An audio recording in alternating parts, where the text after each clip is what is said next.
Hi, everyone. Welcome to the online causal inference seminar. Today, we have Joseph Antonelli from the University of Florida presenting heterogeneous causal effects of neighborhood policing in New York City with staggered adoption of the policy. Our discussant later on will be Matthew Cefalu from the RAND Corporation. So yes, this session is being recorded, and so just keep that in mind in case you ask any questions. I will turn it over to Michael, who will handle the questions. Thanks, Emma. So today we don't have any collaborators in Q&A, but still submit your questions, and Joseph will pause a couple times to take a few questions live. Submit them through the Q&A, not through the chat. The chat is if you have any things you want to raise directly with the panelists. As Emma said, the talk's being recorded, so if you ask your question live, keep in mind that it's being recorded. So with that, Joseph, start whenever you're ready. Awesome. Thank you. Let me just share my screen here. All right, how's that look? You can see that? Yep. Okay, great. Well, thank you for the organizers for the invitation. This is a really great seminar series that I've attended a number of times at this point, and I'm really delighted to be here speaking. And I'm really happy to present this work that is joint work with my collaborator, Brenden Beck. So Brenden is a criminologist who was formerly at the University of Florida with me, but is now at the University of Colorado, Denver. So if you're interested in the policing aspect of this work, then I definitely recommend checking out some of Brendan's work or some podcasts he's been on. He's really, really well spoken and really good at sort of articulating these ideas and has some really interesting stuff. So today we're going to be focusing more on the statistics side of things and how to estimate the effects of this policy in New York City known as neighborhood policing, and in particular to estimate the heterogeneous causal effects of this policy. Maybe it sort of varies by characteristics of the communities that it's applied to. So to give you some background, because this work is really highly motivated by this application in neighborhood policing that Brenden brought to me was, so this policy is, so New York City is broken up into 76 distinct police precincts. There's a 77th, but it's Central Park, so we're really focused on the 76 that have people living in them. And this policy is sort of aimed at building up trust between the community and the police that maybe has been broken over the years. And we want to understand a variety of things about this policy, and certain policing outcomes such as crime or arrest levels, but we're also interested in understanding, do these policies affect racial disparities that exist in New York City already, and we'll look at a number of different outcomes as well. But of particular interest as well for us is not just whether they have some aggregate impact on New York City as a whole, but whether, for anyone who's been in New York City knows that, the entire city is very diverse spatially as you go from one area to the other. And so these are very different communities that this policy is being applied to. And we want to know whether sort of those features of these communities lead to the treatment effect being more or less pronounced. So to give you some idea of the data that we have, so neighborhood policing is this policy that was adopted between 2015 and 2018. And so every precinct eventually does adopt neighborhood policing, but they do it at different times. So you can see that in this plot here, these X marks are the times at which each police precinct adopted neighborhood policing. So we see that it's kind of this slow and steady rollout from early 2015 to the middle of 2018. And so this is known as a staggered adoption of the rollout. So I know there's been a couple talks in this seminar series specifically that have addressed this issue as well.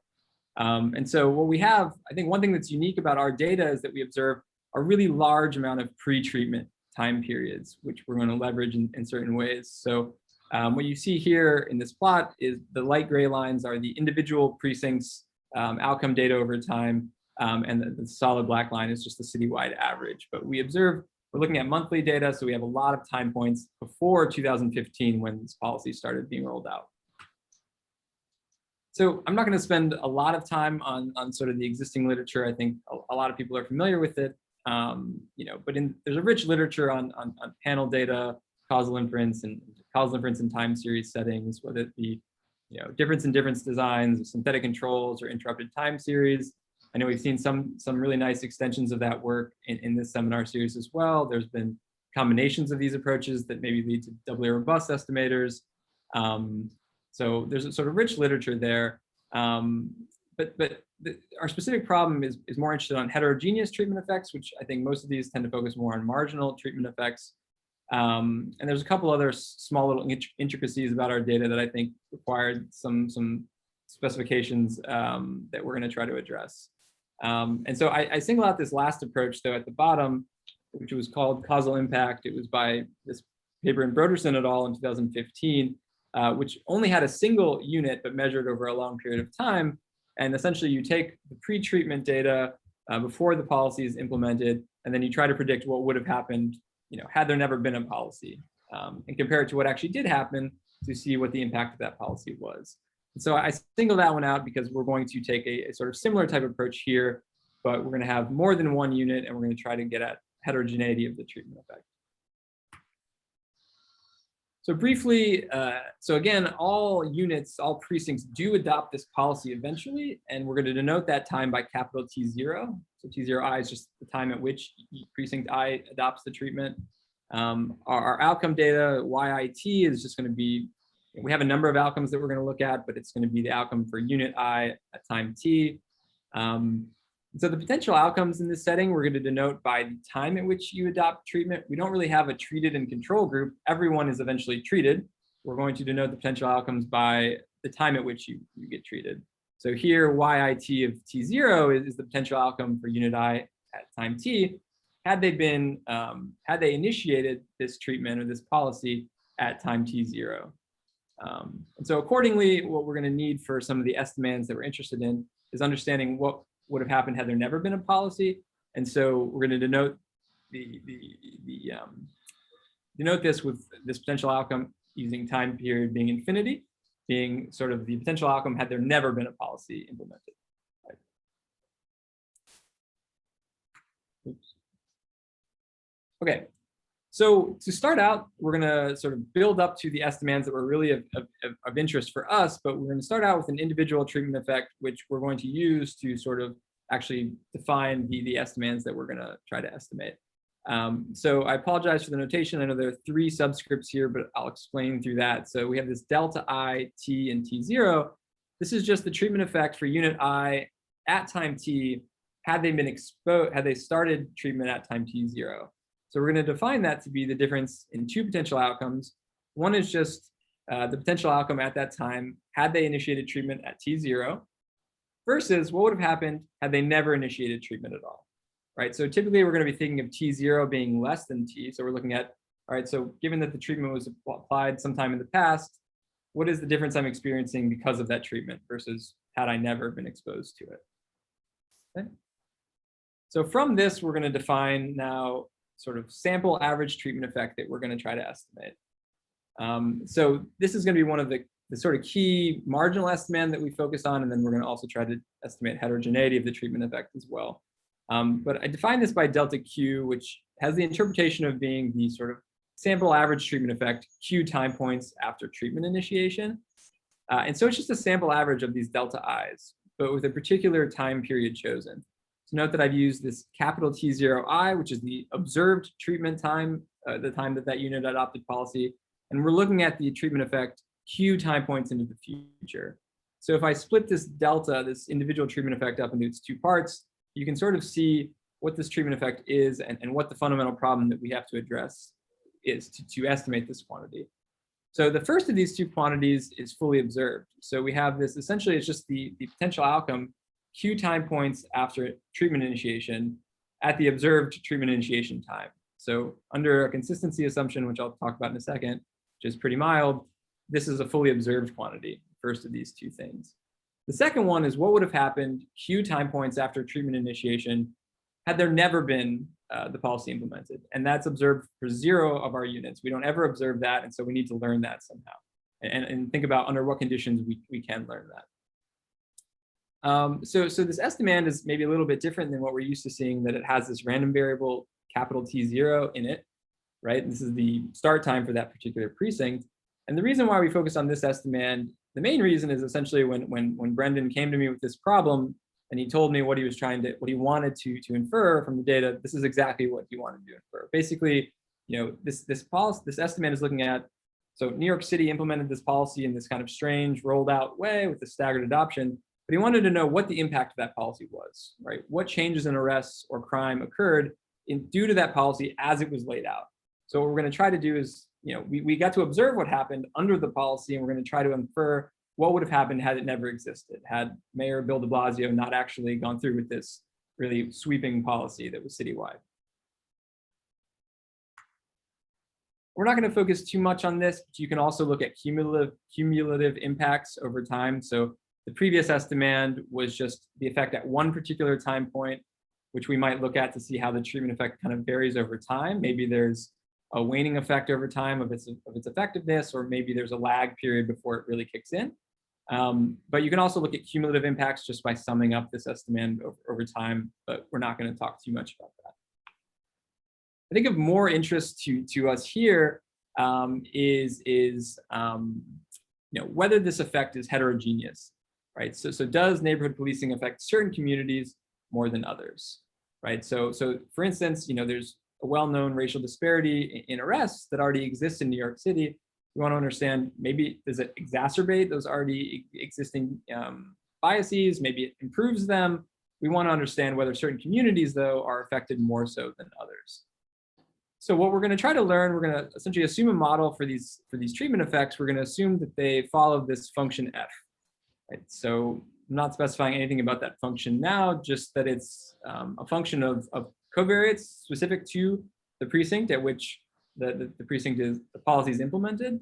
So it's a function of observed covariates such as socioeconomic status, various other pieces of information we have from the census about these regions, but also maybe time since treatment adoption. That might play a role again, just because the policy might fade out over time. Police might revert back to their old tactics, after an initial period or something of that nature. Right. So this F function is sort of analogous to, in the cross-sectional setting, people might be familiar with that conditional average treatment effect function. It's very similar to that. We're just trying to understand how these sort of a panel data time series analog to that function. We want to understand how these treatment effects vary by characteristics of the communities that they're applied to. Okay, so I'll get through the assumptions and then we can maybe stop to take a couple of questions. So a couple more slides and then we'll stop. So the first is this consistency assumption, which I've already sort of mentioned, which is just that the observed data that we see is the potential outcome at the realized treatment time. I think arguably an assumption that requires more debate is this no interference assumption. So we're going to be assuming that the time series for a particular unit is not affected by whether or not neighboring precincts or any other precincts in New York City have adopted the policy or not. So we have to think about, I think, whether this is a fair assumption to make in this data, because for those of you that are familiar with this literature, especially on interference, you might have seen interference as an actual goal, a target estimate in policing studies. Most of those were with respect to something such as hotspots policing, which is hotspots policing is sort of, if there's a really high crime area, the police sort of inject a lot of activity or police into that area. And then there's a belief that it might just disperse crime into neighboring areas. And I had a lot of conversations with Brenden about this one, and we came to the conclusion that it was actually reasonable to make in this application. And so to give you some background into that, the way the neighborhood policing is actually implemented and the mechanism by which we think it will affect crime or arrest rates is that there are two things really that happen. One is when a precinct adopts this policy, they hire 4 new community engagement officers they're not out responding to 911 calls or walking the beat. They're really out there like trying to talk with the community, knock on doors and say hi to people and build up this trust between the community and the police. And then the second one is the existing police officers, the traditional police officers, are given additional training with respect to community policing, and they're given a little extra time in their workday allotted towards community policing. And so what we've seen though in our data, we have very detailed geographic information about where arrests occur, and over 99% of arrests in a particular precinct are made by officers of that precinct. So it doesn't seem like officers are really deviating outside of their precincts to make arrests and things of this nature. So we think it's a reasonable assumption in this particular setting for this particular treatment, but nonetheless, it is still an assumption we need to make. There are possible ways to alleviate it, but I haven't thought too hard about those, so we're probably not going to go into that. And then there's lastly this no anticipatory effects assumption, which says mathematically says that the potential outcome, given that the treatment is adopted later at some time, is the same as if you never adopted it, right? So this would be violated if, say, the police were aware of the impending change, or the people that they police over are aware of the impending change and change their behavior accordingly in light of that. But typically, I think we think that if this doesn't hold, it'll bias our results towards the null, but nonetheless. So lastly, one last assumption. So first, before I get into it, what we're looking at are sample average treatment effects, which generally identification formulas to show how to identify our causal effect as a function of observed data are restricted to population level estimates. And it's not very intuitive to think about a population, like an infinite population of precincts in our setting. New York City is a fixed geographic region. We can't really think about an infinite number of precincts, but I still think it provides some insight into the assumptions that we need for our approach to work well and when we would expect our approach to work well. So we're going to just look at a sort of population counterpart to our estimate to see when this treatment effect might be identified to provide some additional insight. Okay, so looking at just the marginal treatment effect of interest, which was delta Q, a sort of population version of that is just the expected difference between the potential outcomes Q time points after treatment initiation versus what would have happened if they never adopted policy, given a particular treatment time. And so what we showed is that under this, under the previous three assumptions that I've already detailed, this quantity, this estimate, can be written as a function of these conditional distributions. So these are just like successive conditional distributions. This is the potential outcome in the absence of the treatment, one time point after treatment initiation, given the previous time point. And since we're interested in estimating Q time points into the future, we need these successive conditional distributions to go all the way to Q time points after treatment initiation. Okay. So first I want to say that I'm conditioning only on one time point in the past, but you can make this 2 or 3 or however many time points you'd like, or to condition on covariates as well. But I think the main takeaway that I wanted to get from this, so I leave it in the simpler form here, is that these quantities are, first of all, they're functions of unobserved quantities. They're not estimable from the observed data without additional assumptions. This is not observed for anyone, right? This is what happens in the absence of policy, one time point after the policy was initiated. So we obviously don't observe this, right? So the only way that we can hope to identify these probability distributions from the observed data is a time series stationarity assumption. So we basically need to assume that this time series is stationary so that we can estimate these conditional distributions in the pre-treatment data and then continue that they hold into the post-treatment period. And I think it'll become more clear why we need this assumption as we get into the estimation strategy portion of this talk. Okay, so maybe that's a good time to stop. Michael, I don't know if we have any questions or not, but I can take a break here if we want. It's sort of a natural spot. We haven't received any questions yet, so okay. Go on for now. Great. Okay, so now let's get a bit more into estimation and inference in this problem and why in this particular data set it's a little bit complicated. So we expect that there's going to be some spatial dependence in our data. We expect there to be spatial structure to arrests, crime, and things of that nature. Nearby precincts might be correlated in terms of these outcomes. We need to account for this dependence when doing inference. There's going to be very strong amounts of temporal dependence across time, the same outcomes. There's seasonality and things of that nature as well. Our data set, I'm not an expert in high dimensional time series. It's relatively high dimensional, I'll say. I don't know if it meets the criteria in that literature to say that.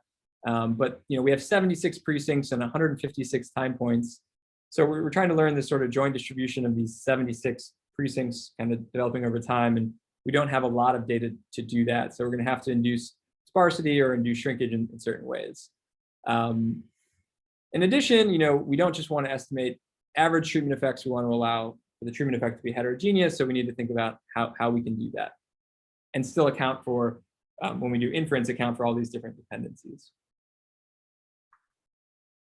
So this is just a broad overview of the approach, because I think it's a relatively simple idea, a simple approach. And so if this is the only takeaway that you get from the next 7 slides, that's fine. This is the main idea. And then in the next few slides, I'll actually talk about how in this particular data set we had to implement these ideas.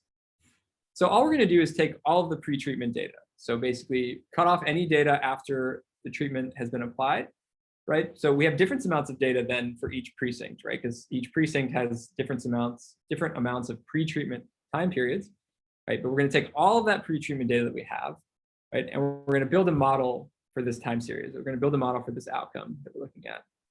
And what we're going to do is we're going to try to use that model to forecast what would have happened in the absence of treatment, right? That the part of our estimand that was unknown was what happened, counterfactual under infinity when the treatment was never applied. So we're going to use this pre-treatment data, which is all before the policy was applied, to try to forecast what would have happened in the absence of the policy. And then what we can do is we can simply compare what actually did happen under the treatment, right? We see under the realized intervention what occurred, and compare that with our forecast of what would have happened had there never been a policy, and that'll be our estimate of the treatment effect. But lastly, we're going to do this within the Bayesian paradigm, and the main reason for doing that is going to be that it's going to make it really easy to come up with heterogeneous treatment effect estimates and to account for all this uncertainty in those heterogeneous treatment effect estimates as well.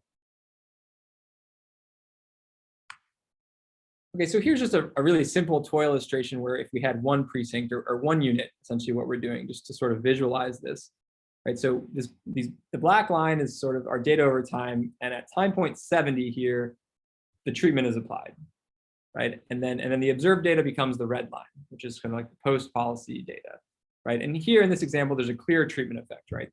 The time series shifts upwards substantially after the policy is implemented. It won't always be this obvious, but this is just a toy example.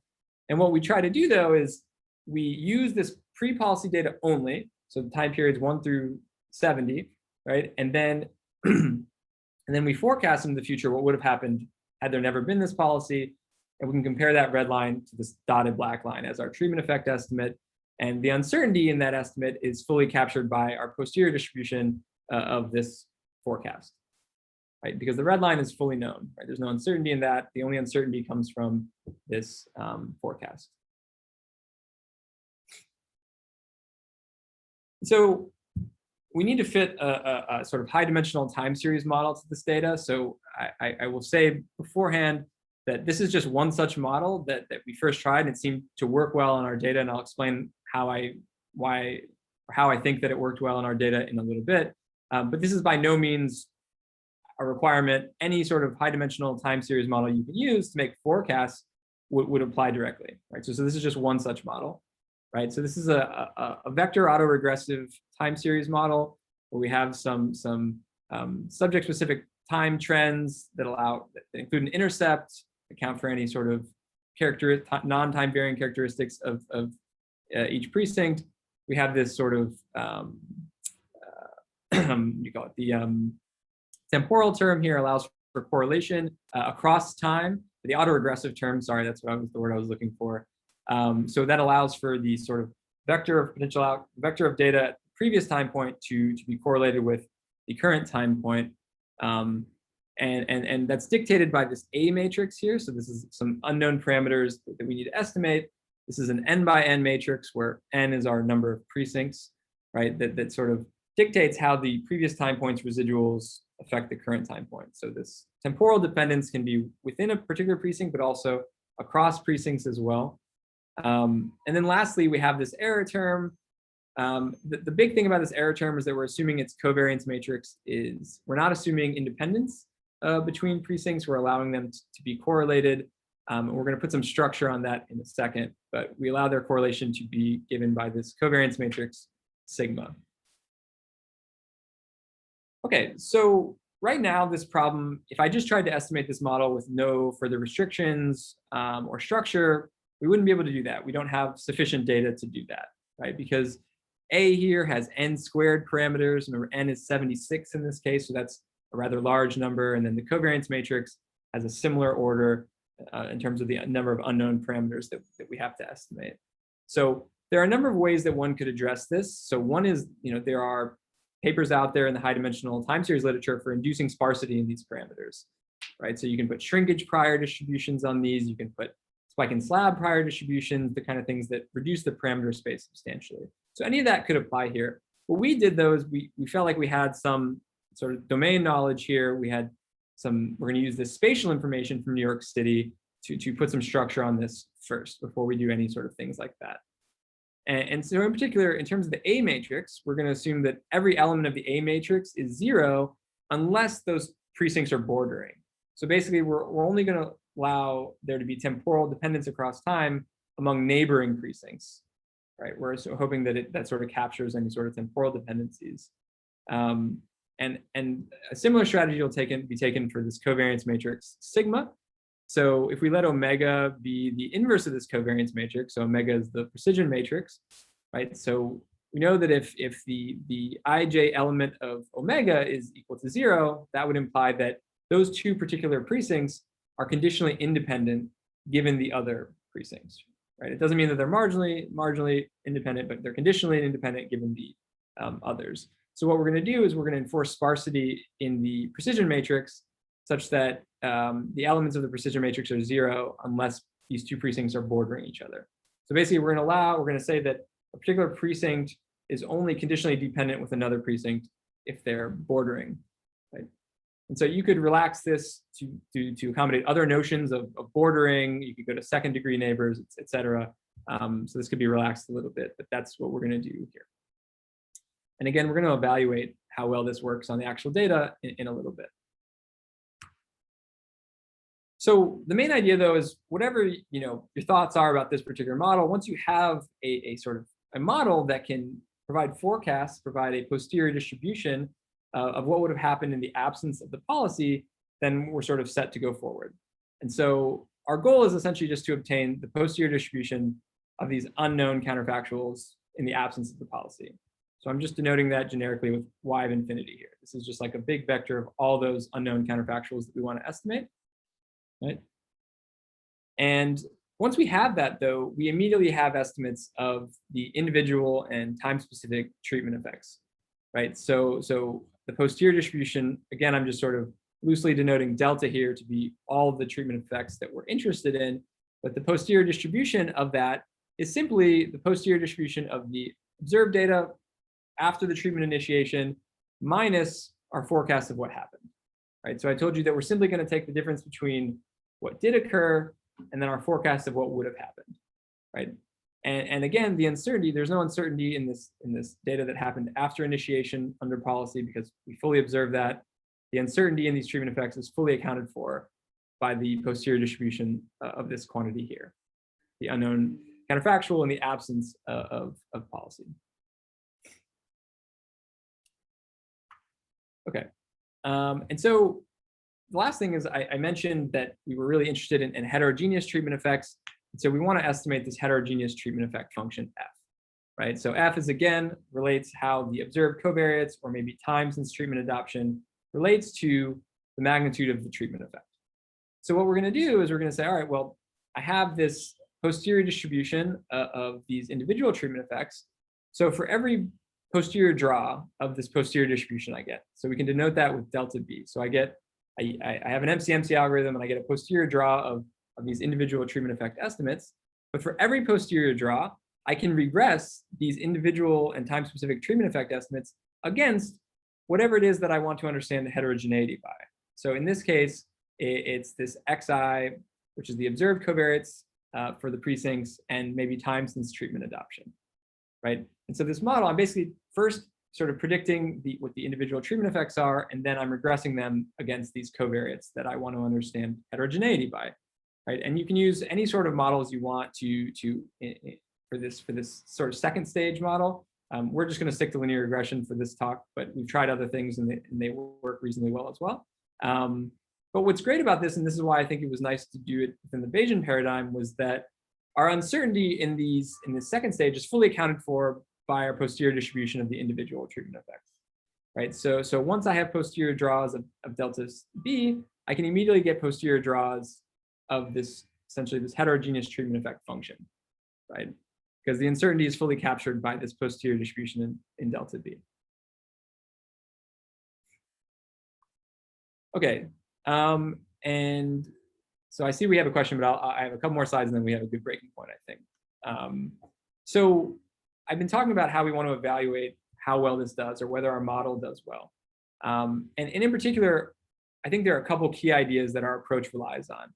One, there's the stationarity of this time series, right? That's a big assumption that we need to make, and is not necessarily empirically testable, but we'll talk about that in a second.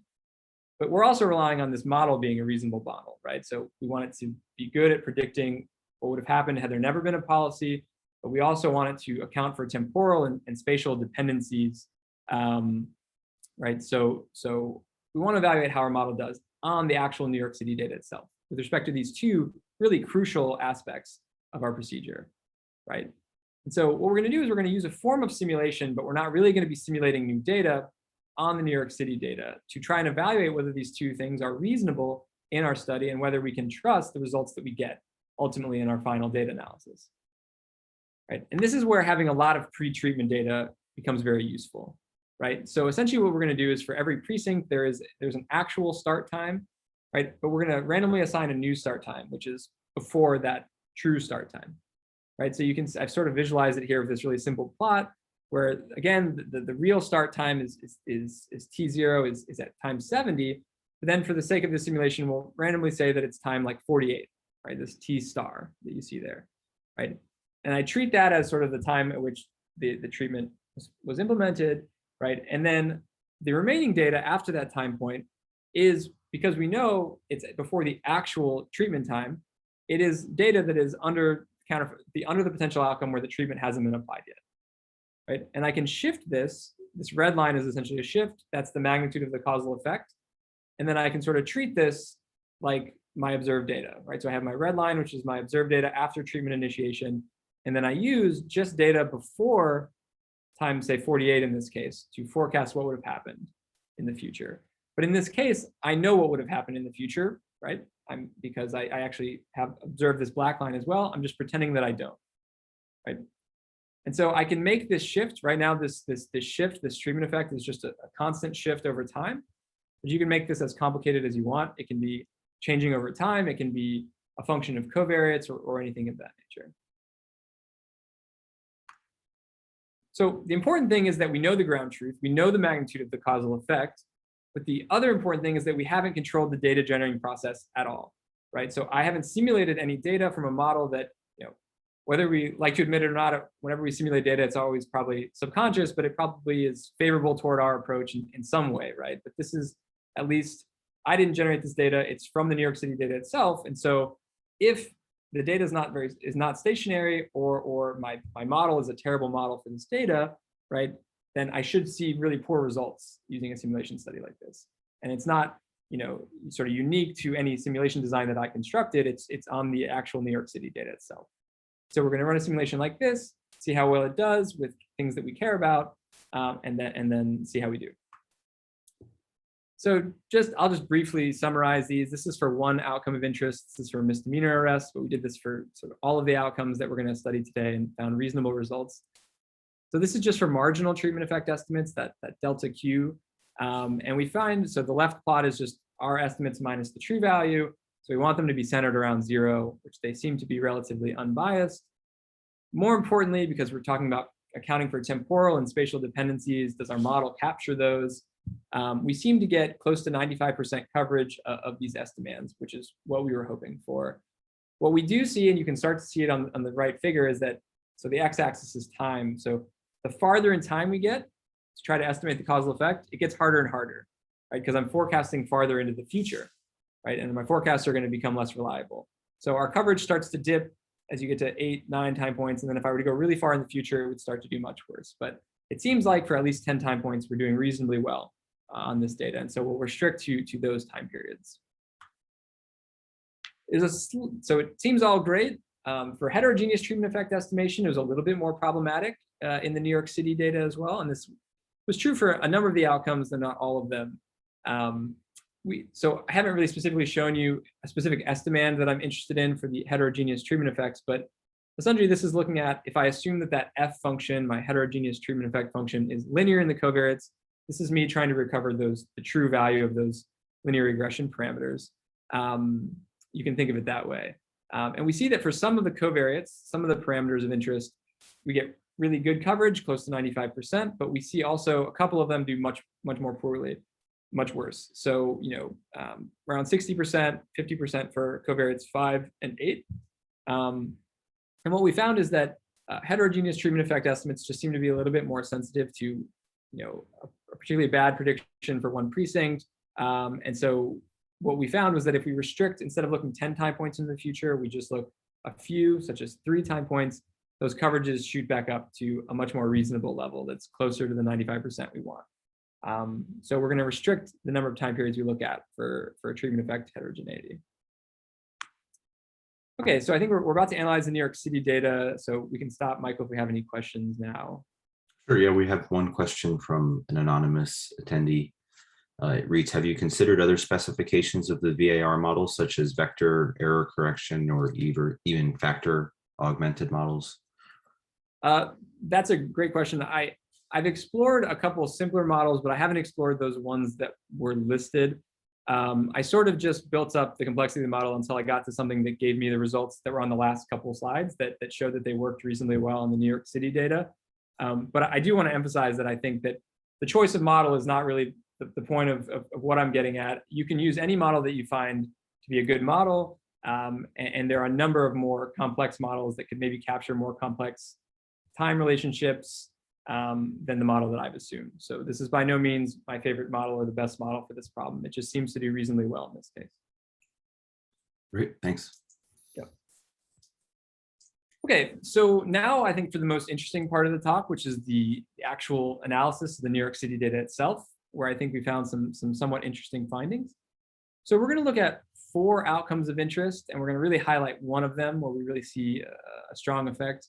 So we're going to look at misdemeanor arrests. I think people here are probably familiar with the concept of a misdemeanor arrest, but we're also going to look at proactive arrests. So proactive arrests is this term kind of coined in criminology where it's a subset of misdemeanor arrests, right? So it's a more restrictive subset of misdemeanor arrests that is more specific to there's some level of discretion on the nature of the police. So think of like, how often are police going to arrest someone for a DUI? Well, if they're out, if they have stops where they're stopping everyone who's driving through and they're checking for DUIs, then they're more likely to find it, right? They're sort of out looking for it. They're going to find more of it. If they're out pushing people up against walls and searching them for drugs, they're going to be more likely to find low-level drug offenses and things of that nature. So these are sort of a subset of the misdemeanor arrests that are most discretionary in nature that we think might be most susceptible to being affected by a change in police behavior or a shift in police behavior towards this community policing initiative.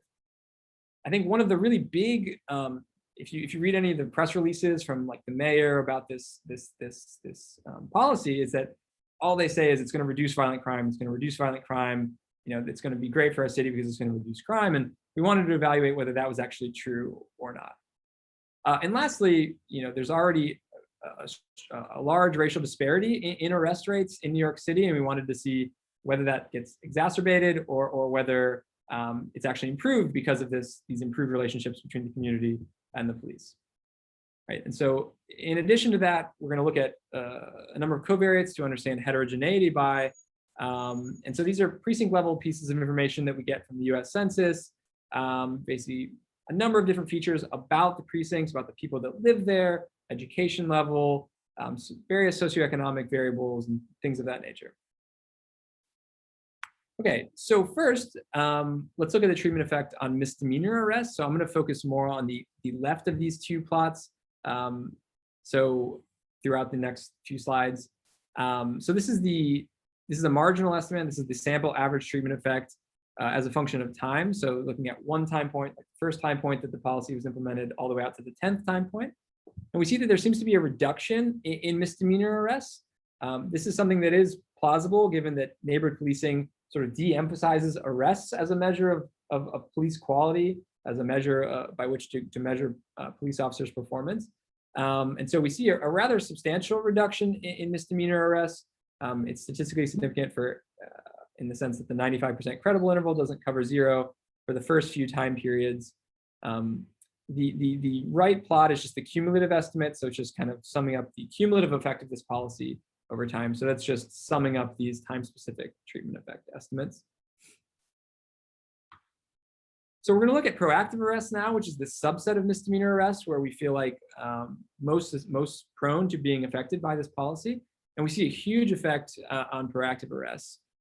So to put this into context, this reduction that we saw in the first month after initiation is a reduction of like 22% in the number of proactive arrests from the last month before the policy was initiated. So this is not just a statistically significant difference. This is a very important difference in the criminology literature, I believe, as well. So there seems to be a rather massive impact on these proactive arrests, which again is maybe not surprising given that this is sort of changing police behavior a little bit, maybe giving them some additional training, giving them additional free time where they're not out, looking for various things, where they might find these sort of low-level arrests, right? So it's not terribly surprising that it reduces these.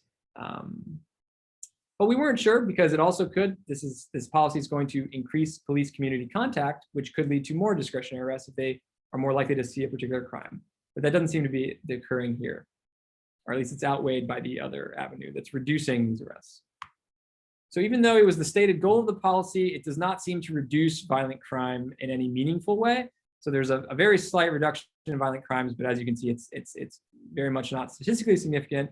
There doesn't seem to be a very meaningful impact on violent crime. And one thing we can say for sure is that the impact, this is a very expensive policy that was taken by New York City. And I don't think that if their crime was their stated goal, that they would be satisfied with the crime reduction that they see, given the amount of money that they put into it. It is possible that crime, the mechanisms by which this might affect crime are things like building up informant networks, things of that nature, and they might take more time. So maybe it's just our short time window that we're looking at here, but at least in sort of the first year of the policy, it doesn't seem to have a big effect. Looking at the racial disparity in these low-level proactive arrests, so this is looking at the effect on the ratio of Black arrest rates to white arrest rates, we see basically no change in this disparity. Now, that's not to say that there is not a difference. Sorry, that's not to say that there isn't a disparity. It's just saying that whatever disparities already existed have not been changed by this policy, right? The policy didn't seem to make any impact on those disparities. Okay. And so I think I've already kind of summarized this, but the main takeaway is that at least looking at these marginal treatment effects, we see a rather substantial reduction of misdemeanor and proactive arrests. But now let's look at the heterogeneous treatment effects. Because I think that, and you'll see that that the marginal effects in this situation don't really tell you what's going on completely. So there are a couple ways that we could look at heterogeneity. So the first, I'm going to do a sort of simpler way, and then I'm going to look at something that I think is more realistic and provides a better picture of the uncertainty across, or the heterogeneity across New York City.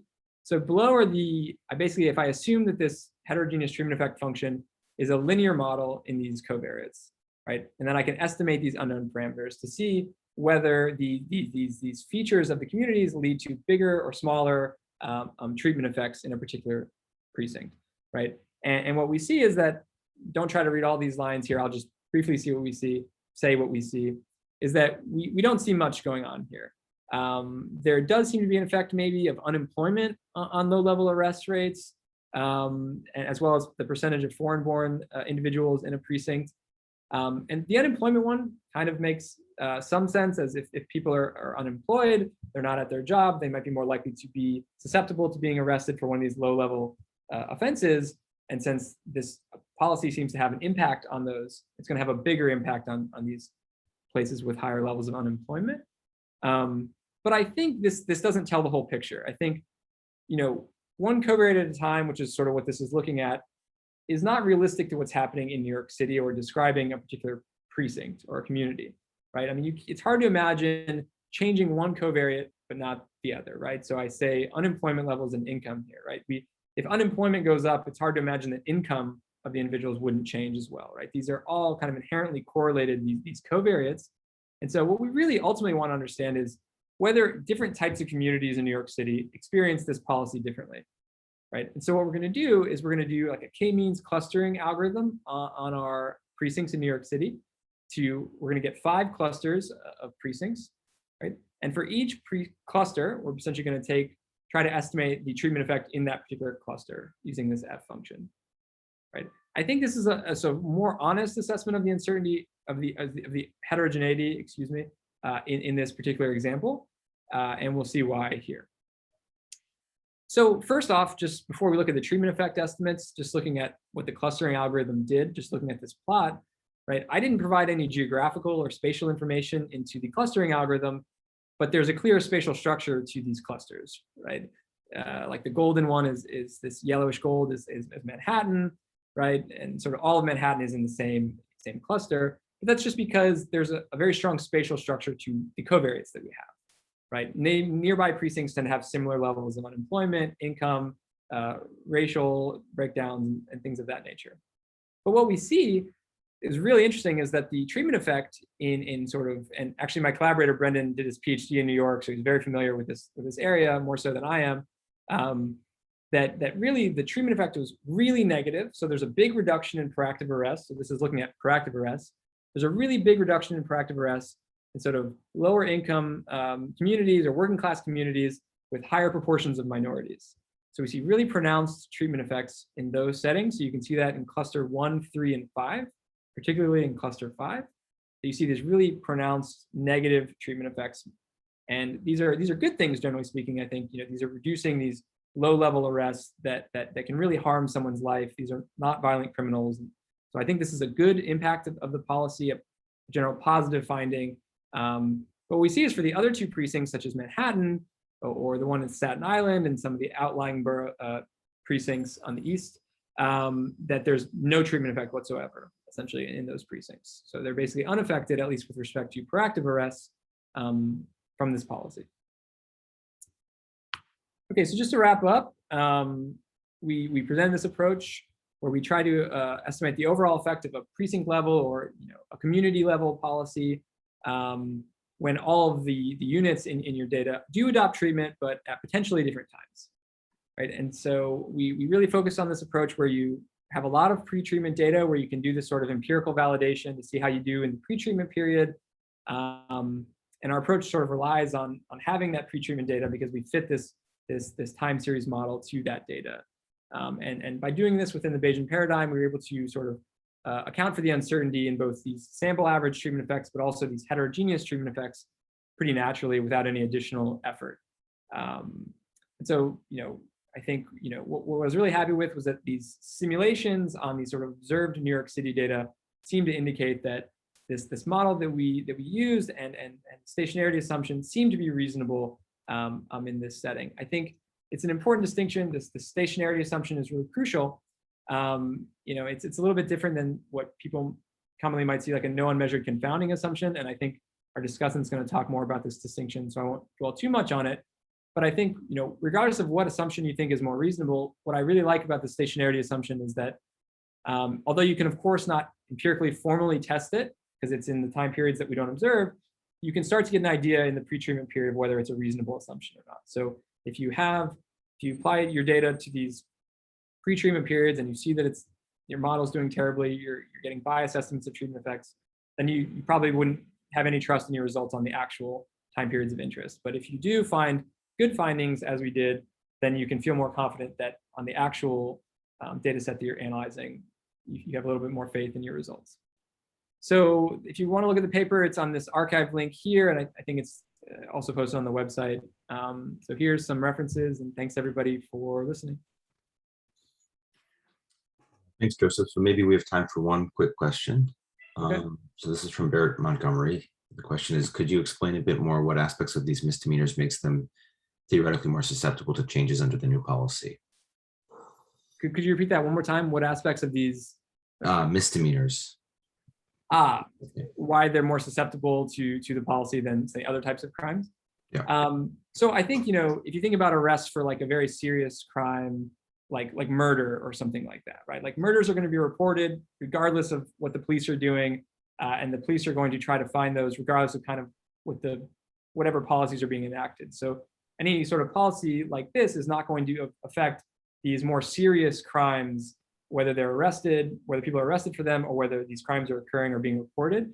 But it's really these low-level ones, right? Because low-level ones in particular are more just sort of reflective of what the police are doing, right? So both with respect to crime and arrests, right? So crimes can be reported because either somebody reports them to the police, or the police sees them, right? So if a police officer is being more proactive, looking for these low-level offenses, they're more likely to find those types of things, right? Whereas that's not going to be true with like murder or some of these more serious crimes.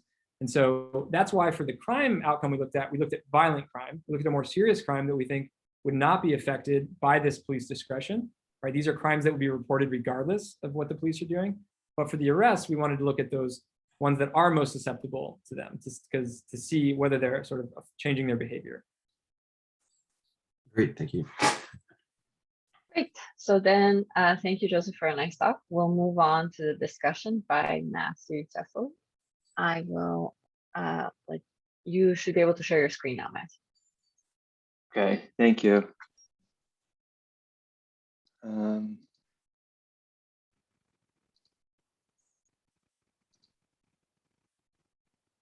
Okay, does this look good? I don't think we see the full screen part of it. Oh, you don't see the full screen part of it? Maybe I think you might have to share the screen that is displaying the full screen. Okay, I'll switch it then.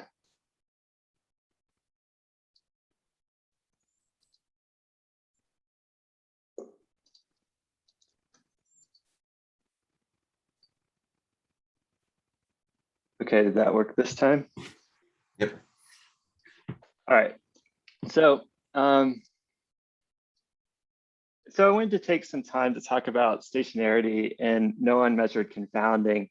And Joey had hinted at this sort of at the end of his talk, but if you read the paper, they make this distinction quite clearly that they're not making an assumption about no unmeasured confounding. They're making the stationarity assumption, but there isn't a lot of discussion about how these two concepts may be related. In addition, in the paper, they have a simulation example of where they have a time varying unmeasured confounder. And yet through the stationarity assumption, they're still able to identify the treatment effect of interest.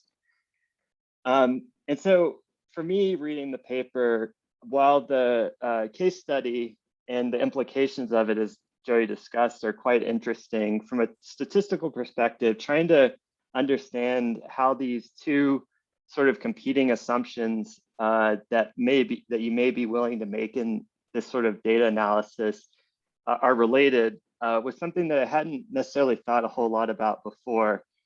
I just wanted to emphasize one point that Joey made, which is that the setup of this paper and this analysis in the stationarity assumption isn't reliant on the particular model that he chose to use. And so you can use whatever sort of time series forecasting approach that you feel is appropriate for your data.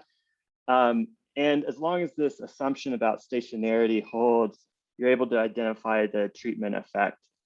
And so to be able to discuss something about confounding versus stationarity, we're going to first have to say what we mean by confounder. And just for illustration of this short discussion, we're going to call a confounder any variable u such that the confounder or the covariate and the potential outcome absent treatment are not independent given prior time or prior outcomes and the treatment time. And we're also going to assume or say that the covariate and the treatment time are not independent given the previous outcomes. So this is sort of like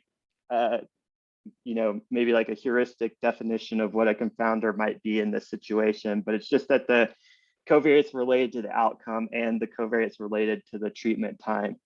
And so under this definition of confounding, can we say anything about stationarity? And the answer is we can, but it's going to require additional assumptions about the data. And so the no unmeasured confounding assumption alone is not going to be sufficient. But sort of to illustrate the types of assumptions that might make it sufficient, I have a couple examples here and then on a couple slides. So if we're willing to assume that the distribution of the potential outcomes is stationary conditional on this unmeasured covariate, then we can perhaps make some more general statements about stationarity that's needed for this paper. And the stationarity for this paper is really sort of like a marginal version of the stationarity conditional in UT. So it'd just sort of be like the distribution of what the potential outcomes are stationary without the U. So for an unmeasured stationary covariate U, the stationarity of this paper holds if either of these two conditions are true, if the covariate is independent of the potential outcome, given the previous time points and the treatment time, or if the covariate is independent of the treatment time, given previous outcomes. And so this is really just saying that based on the previous slide's definition of a confounder, if the variable doesn't satisfy those conditions and it's stationary, then that might be a sufficient condition to have the stationarity needed for this paper. Now, for an unmeasured non-stationary U, the stationarity of this paper will still hold if this first condition holds, which is that the U is unrelated to the potential outcome. And that one might not be that surprising if you think about it. If it's unrelated to the outcome, then hopefully we would be able to forecast without a problem. But the second condition here is not sufficient alone, and it requires some additional assumptions that I'm not going to list here. But this is to say that if I have a non-stationary U that's independent of the treatment timing, that alone is not sufficient for the stationarity of this paper, the stationarity assumption of this paper. And so just to sort of briefly summarize what you could take away from those results on the previous slide, an unmeasured stationary confounder U, or the assumption could be something like you have no unmeasured stationary confounders and you have no unmeasured non-stationary U's that are related to the outcome. And sort of the second bullet point really is to emphasize that unmeasured confounding is not necessarily sufficient without additional assumptions. So we can't necessarily say anything about stationarity just because we're willing to make it an unmeasured confounding assumption. And you can certainly flip those two around and say something similar. My last point about this relationship is that whether or not we can say that we have stationarity when we have unmeasured confounding. And this example is related to the simulation example that they have in their paper where they have an unmeasured time varying covariate or confounder, and they're still able to identify and unbiasedly estimate the treatment effect.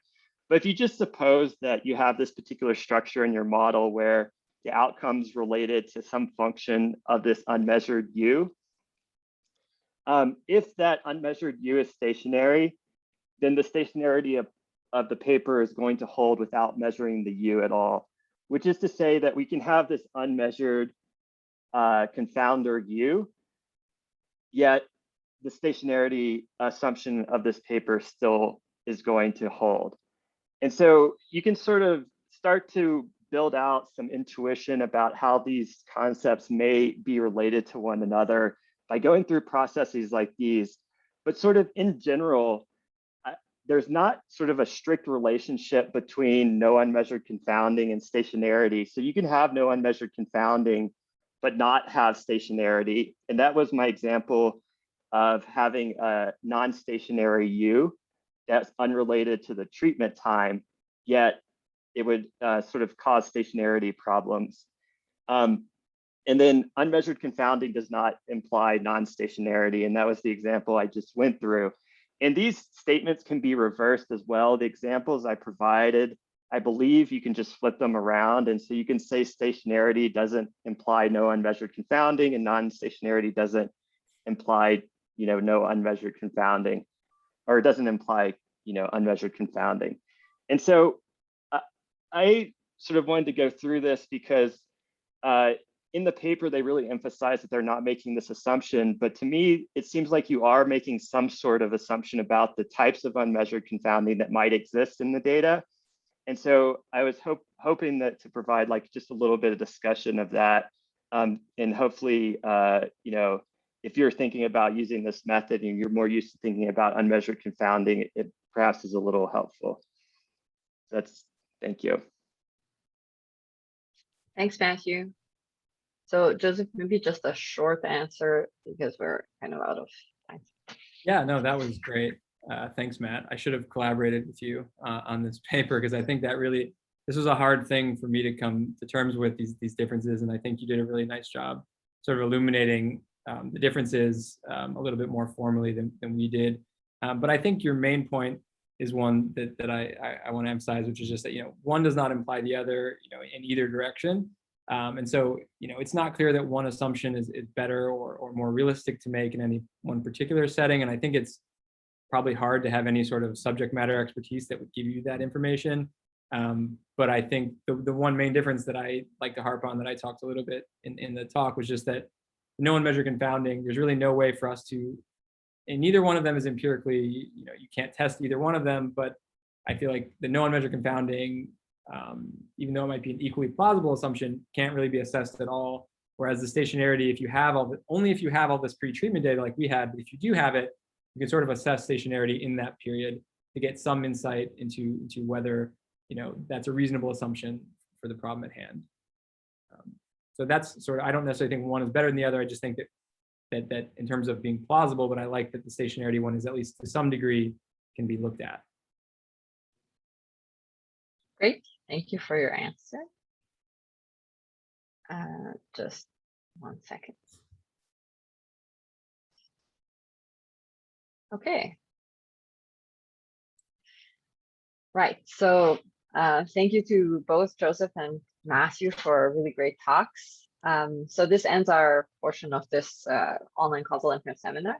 Before we move on, I just want to say thank you to Michael, who has been here and has been moderating together with everyone, and he's been here almost since the beginning. So he is actually going to be continuing on to a postdoc at UC Berkeley. And so he's kind of finishing his moderating career with online causal inference seminar for now. So just want to say thank you to Michael for his contributions, and we will all miss him. Thank you, Emma. Of course. Next week, we'll have a talk by Daniel Malinsky from Columbia University on explaining the behavior of black box prediction algorithms with causal learning. So we definitely look forward to seeing you then. Thank you so much.